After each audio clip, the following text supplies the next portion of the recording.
It's a musical within a musical. The audience is watching a fictional musical up on stage that never actually was written back in the 1920s.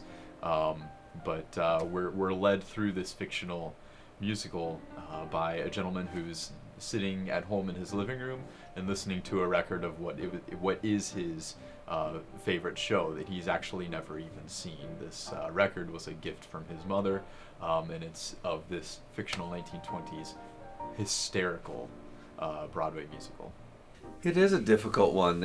We've asked the actors to do things that are out of their comfort zones. I mean, we've got some really good dancing in the show, and we don't have a cast full of sort of trained dancers.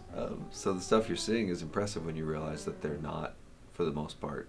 Most of them don't have dance experience in their background. We're asking them to sing really tight and intricate harmonies, and the whole group is not sort of by trade trained singers, and so that's been a real challenge because it's very tricky. And the pit orchestra as well is doing a great job, led by Grant Linsell, but it's a 12-piece pit orchestra, and I think it's 12 with horns, and you got the brass and the 2 keyboards and drums and just the whole bit, and getting all of those players together is a challenge in itself. So Everyone in this show, no matter what their role is, musically on stage, musically in the pit orchestra, or even having some kind of technical behind the scenes role in order to make the magic of this kind of Broadway show happen. There are just so many things that nobody ever sees that allow a smooth flowing show to occur.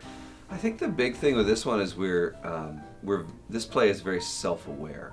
So most plays, you sort of get up there and you pretend to create this world that is not aware of itself, that the audience is just kind of peeking in on it. And this one talks to the audience, it engages the audience, it interacts with the audience. And I think that's great fun for the audience, and it's a great challenge for our actors to reach past the fourth wall and connect with you guys.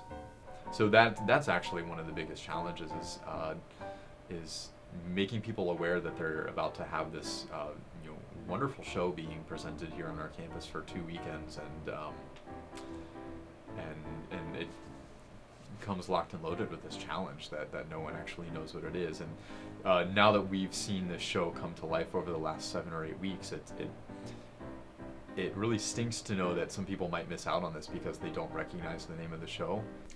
I think I remember all the fun that we've had. I keep saying to people, a lot of people don't know this title.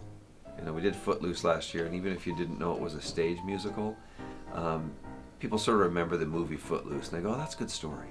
And they see the title of Drowsy Chaperone, and they go, "I don't know what that is." But the thing I'll remember is really how funny this play is, and that's the word we keep trying to get out to everybody is, if you come to this play, you will have a good time and you will laugh a ton. And we laughed throughout rehearsals all the time. In fact, my musical director, Kevin Lambert, and we were saying, we still laugh at jokes. We've been watching this thing for 6 weeks, and we'll still sit in the audience and laugh at the actors because it's just so darn funny. So that's what I'll remember, is just all the invention and all the fun of trying to come up with all this comedy.